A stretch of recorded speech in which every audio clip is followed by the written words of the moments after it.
आज है 11 मार्च 2026 और आप देख रहे हैं मिडिल ईस्ट न्यूज़। इस शो में आज आपको दिखाएंगे आसमान में बारूदी आतिशबाजी, खुर्रम शहर 4 मिसाइलों के क्लस्टर बमों से दहला इजराइल, डिफेंस सिस्टम को चकमा देकर तेल अवीव में मचाया कोहराम। ईरान के ट्रू प्रॉमिस 4 की 37वीं लहर जारी, कद्र, इमाद और हाइपरसोनिक खैबर शिकन मिसाइलों से दहले इजराइल और अमेरिकी अड्डे, इजरायली मिलिट्री हेडक्वार्टर पर सटीक निशाना लगाने का दावा। ईरान ने अपनी मिसाइल पर लिखा एप्स्टीन आइलैंड की शिकार बच्चियों के नाम पैगाम, अमेरिका पर ईरान का जबरदस्त नैतिक प्रहार।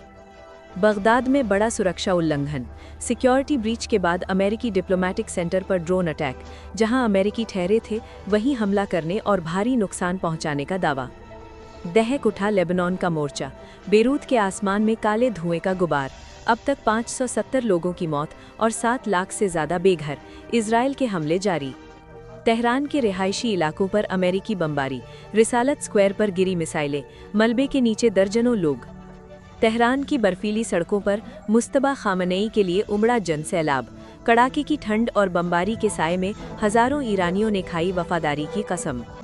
इजराइल की भी हवा टाइट, कहा हम ईरान के साथ लंबी जंग नहीं चाहते। गिडियोन सार के बयान ने नेतन्याहू की कमजोरी की पोल खोल दी। सऊदी अरब के आसमान में खौफनाक मंजर, ईरान की 7 बैलिस्टिक मिसाइलों ने प्रिंस सुल्तान एयरबेस को बनाया निशाना, सऊदी डिफेंस सिस्टम हिला। गाजा में इंसानियत का कत्ल, रफा क्रॉसिंग दोबारा बंद होने से मरीजों के लिए मौत ने खोला अपना दरवाज़ा, नेतन्याहू ने हजारों मासूमों को तड़पने के लिए छोड़ दिया। विस्तृत समाचार विश्लेषण। शुरुआत करते हैं इस शो की। जंग चल रही है तो ज़्यादातर खबरें ईरान से ताल्लुक़ रखती हैं। आसमान में बारूदी आतिशबाजी का नज़ारा आज रात देखने को मिला। ईरान की खुर्रम शहर 4 मिसाइलों ने इजराइल में जमकर कोहराम मचाया। खबर और तस्वीरें यही कह रही हैं। 10 और 11 मार्च की दरमियानी रात इजराइल के आसमान में जो मंजर दिखा उसने दुनिया को दहला दिया। ईरान ने अपनी सबसे खतरनाक और सबसे भारी बैलिस्टिक मिसाइल खुर्रम शहर 4 से इजराइल पर बड़ा हमला बोल दिया। सोशल मीडिया पर वायरल वीडियो में ये मिसाइलें आसमान में किसी आतिशबाजी की तरह बिखरती हुई दिखाई दे रही हैं, लेकिन हकीकत में ये मौत का सामान है। सीसीटीवी में कैद तस्वीरों में क्लस्टर बमों की चिंगारियां साफ देखी जा सकती हैं। इजरायली फौज की ताज़ा रिपोर्ट के मुताबिक ईरान ने इन मिसाइलों में क्लस्टर टाइप के वॉरहेड्स का इस्तेमाल किया है। एक अकेली खुर्रम शहर 4 मिसाइल हवा में फटने के बाद अपने अंदर से 80 छोटी बम छोड़ती है, जो 10 किलोमीटर के दायरे में फैल जाते हैं, यानी एक मिसाइल 80 छोटी मिसाइलों में बदल जाती है। यही वजह है कि जब ये मिसाइलें इजराइल के डिफेंस सिस्टम यानी एरो, डेविड स्लिंग या आयरन डोम से टकराती हैं तो उनके टुकड़े आसमान में सैकड़ों जलते हुए गोलों की तरह फैल जाते हैं, जिन्हें इंटरसेप्ट करना बेहद मुश्किल हो रहा है। इजराइल के अंदर की असली तबाही की तस्वीरें बाहर नहीं आएंगी क्योंकि वहां सख्त सेंसरशिप लगी हुई है। एक्सपर्ट्स का कहना है कि इसका 1500 किलो का वॉरहेड पूरे मिलिट्री बेस को तबाह करने की क्षमता रखता है। ट्रू प्रॉमिस 4 और अमेरिकी अड्डों पर हमला। ट्रू प्रॉमिस 4 की 37वीं वेव में ईरान ने कद्र, इमाद और खैबर शिकन मिसाइलों से अमेरिका और इजराइल को दहला दिया।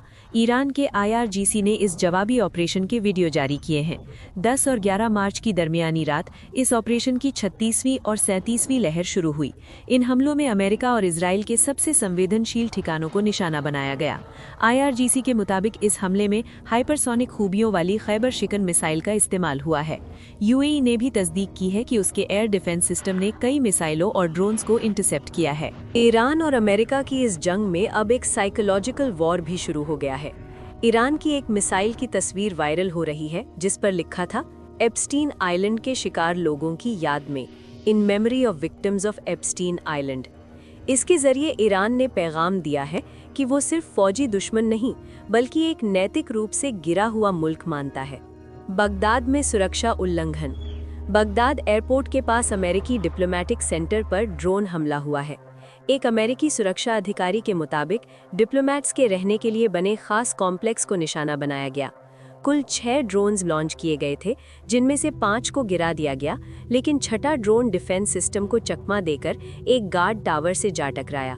जंग के इन 12 दिनों में अब तक 140 अमेरिकी फौजी जख्मी हुए हैं और 7 की मौत हो चुकी है। लेबनान और तेहरान की स्थिति।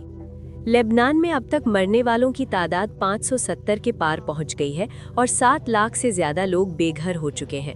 वहीं अमेरिका और इजराइल ने तेहरान के रिहायशी इलाकों, खासतौर पर रिसालत स्क्वायर पर बमबारी की है, जिसमें 40 से ज़्यादा लोगों के मारे जाने की खबर है। पूरे ईरान में अब तक 1200 से ज़्यादा लोग इस जंग की भेंट चढ़ चुके हैं। तेहरान की बर्फीली सड़कों पर कड़ाके की ठंड के बावजूद हज़ारों लोग नए supreme leader ayatollah Syed Mojtaba Khamenei के समर्थन में उतरे।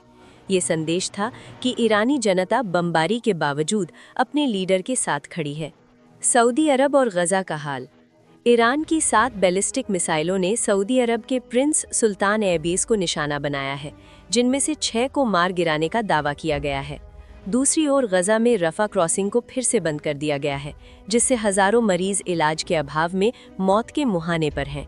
साथ ही इजराइल ने अल अक्सा मस्जिद को पूरी तरह सील कर दिया है, जिससे रमज़ान के आखिरी अशरे में भी फ़िलिस्तीनियों को इबादत से रोका जा रहा है। 1967 के बाद ये पहली बार है जब तरावीह और एतिकाफ पर ऐसी पाबंदी लगी है। जंग की खबरों के बीच असल मानवियत रासवी की खबरें दब जाती हैं। मैं ये जोखिम उठाती रहूंगी कि आप तक हर तरफ की सच्चाई पहुंचे। सलामत रहिए, खुश रहिए।